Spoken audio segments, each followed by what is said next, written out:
जय माता दी दोस्तों, आप सभी का आपके अपने channel unique thought by Monika पर बहुत बहुत स्वागत है। आज हम वर्णन करने जा रहे हैं श्री दुर्गा सप्तशी पाठ के अध्याय 6 के बारे में, जिसका शीर्षक है धूम्रलोचन वध। आज इस अध्याय में हम जानेंगे कि हमारी माँ जगत जननी जगदम्बा ने एक और राक्षस जिसका नाम था धूम्रलोचन, उसका विनाश किस प्रकार किया और यह विनाश देवताओं और जगत के लिए कितना कल्याणकारी रहा। आज हम इस वीडियो में जानेंगे आखिर हमारी माँ जगत जननी जगदम्बा ने धूम्रलोचन का विनाश क्यों किया।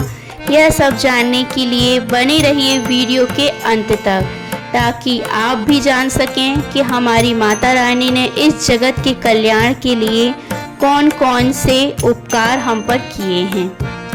आज का वीडियो शुरू करें। इससे पहले अगर आप मेरे चैनल पर पहली बार आए हैं तो सब्सक्राइब कर लीजिए और बेल आइकन को हिट करना ना भूलिए, ताकि मेरी सारी अपडेट्स आप तक सबसे पहले पहुंचें। अगर आपको मेरा ये वीडियो पसंद आता है तो इसे लाइक कीजिए और अपने दोस्तों के साथ शेयर कीजिए।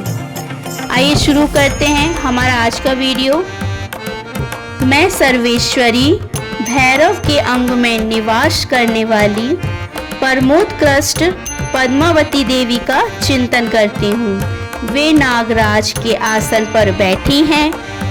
नागों के फनों में सुशोभित होने वाली मणियों की विशाल माला से उनकी देहलता उद्भासित हो रही है। सूर्य के समान उनका तेज है। 3 नेत्र उनकी शोभा बढ़ा रहे हैं। वे हाथों में माला, कुंभ, कपाल और कमल लिए हुए हैं तथा उनके मस्तक में अर्धचंद्र का मुकुट सुशोभित है। दुर्गा सप्तशी पाठ के 5वें अध्याय में हमने ये जाना था कि किस प्रकार देवी के पास शुंभ निशुंभ का भेजा हुआ दूत आता है और देवी को साथ चलने के लिए कहता है। तब देवी ने उसे साफ इनकार कर देती हैं और वे कह देती हैं कि जो मुझे युद्ध भूमि में जीत लेगा, जो मेरे अहंकार को नष्ट कर देगा, मैं उसके साथ ही चल दूंगी। इसके आगे का वर्णन आज हम इस अध्याय में करने जा रहे हैं। तो आइए जानते हैं, जब माता देवी के पास से शुंभ निशुंभ द्वारा भेजा गया दूत निराश लौटता है तो वह जाकर क्या समाचार देता है।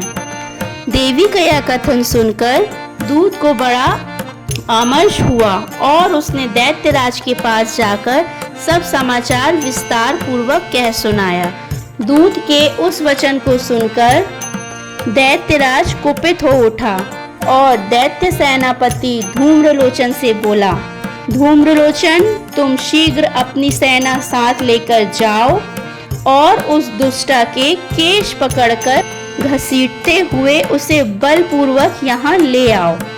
उसकी रक्षा करने के लिए यदि कोई दूसरा खड़ा हो तो वह यक्ष अथवा गंधर्व ही क्यों ना हो, उसे अवश्य मार डालना। शुंभ के इस प्रकार आज्ञा देने पर वह धूम्रलोचन दैत्य 60,000 असुरों की सेना को साथ लेकर वहां से तुरंत चल दिया। वहां पहुंचकर उसने हिमालय पर रहने वाली देवी को देखा और ललकार कर कहा, अरे तू शुंभ निशुंभ के पास चल। यदि इस समय प्रसन्नता पूर्वक मेरे स्वामी के समीप नहीं चलेगी तो मैं बलपूर्वक झोंटा पकड़कर घसीटते हुए तुझे ले चलूंगा।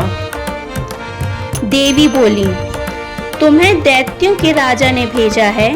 तुम स्वयं भी बलवान हो और तुम्हारे साथ विशाल सेना भी है। ऐसी दशा में यदि मुझे बलपूर्वक ले चलोगे तो मैं तुम्हारा क्या कर सकती हूँ। देवी के यूं कहने पर असुर धूम्रलोचन उनकी ओर दौड़ा। तब अंबिका ने हूँ शब्द के उच्चारण मात्र से उसे भस्म कर दिया। फिर तो क्रोध में भरी हुई दैत्यों की विशाल सेना और अंबिका ने एक दूसरे पर तीखे साए को शक्तियों तथा फरसों की वर्षा आरंभ की। इतने में ही देवी का वाहन से क्रोध में भरकर भयंकर गर्जना करके गर्दनों के बालों को हिलाता हुआ असुरों की सेना में कूद पड़ा। उसने कुछ दैत्यों को पंजों से मारकर कितनों को अपने जबड़ों से और कितने ही महादैत्यों को पटककर ऊंट की दाढ़ों से घायल करके मार डाला। उस सिंह ने अपने नखों से कितनों के पेट फाड़ डाले और थप्पड़ मारकर कितनों के सिर धड़ से अलग कर दिए। कितनों की भुजाएं और मस्तक काट डाले तथा अपनी गर्दन से बाल हिलाते हुए उसने दूसरे दैत्यों के पेट फाड़कर उनका रक्त चूस लिया। अत्यंत क्रोध में भरे हुए देवी के वाहन उस महाबली सिंह ने क्षण भर में ही असुरों की सेना का संहार कर डाला। शुंभ ने जब सुना कि देवी ने धूम्रलोचन असुर को मार डाला तथा उसके सिंह ने सारी सेना का सफाया कर डाला, तब उस दैत्यराज को बड़ा क्रोध हुआ। उसका ओठ कांपने लगा। उसने चंड और मुंड नामक 2 महादैत्यों को आज्ञा दी, हे चंड और हे मुंड, तुम लोग बहुत बड़ी सेना लेकर वहां जाओ और देवी के झोंटे पकड़कर अथवा उसे बांधकर शीघ्र यहाँ ले आओ। यदि इस प्रकार उसको लाने में संदेह हो तो युद्ध में सब प्रकार के अस्त्रों शस्त्रों तथा समस्त असुरों की सेना का प्रयोग करके उसकी हत्या कर डालना। उस दुष्टा की हत्या होने तथा सिंह के भी मारे जाने पर उस अंबिका को बांधकर साथ ले शीघ्र ही लौट आना। तो ये था हमारा आज का दुर्गा सप्तशी पाठ का अध्याय 6। दुर्गा सप्तशी पाठ का अध्याय 6 यहीं पर समाप्त होता है। इसके बाद आगे हम चर्चा करेंगे दुर्गा सप्तशी पाठ के अध्याय 7 के बारे में। आज की वीडियो में हमने जाना कि किस प्रकार से धूम्रलोचन शुंभ और निशुंभ की आज्ञा अनुसार देवी माँ के पास जाता है और हमारी देवी माँ एक ही क्षण में उसका किस प्रकार विनाश कर डालती हैं। आगे की चर्चा करेंगे हम दुर्गा सप्तशी पाठ के अध्याय 7 में। तब तक के लिए बने रहिए मेरे चैनल पर और माता रानी का गुणगान करते रहिए। अगर आपको आज का वीडियो पसंद आया हो तो लाइक कीजिए, शेयर कीजिए और कमेंट सेक्शन में जय माता दी लिखना ना भूलिए। आज के लिए इतना ही। मिलती हूँ आपसे नेक्स्ट वीडियो में दुर्गा सप्तशी पाठ के अध्याय 7 में। तब तक के लिए खुश रहिए, अपना ख्याल रखिए। जय माता दी।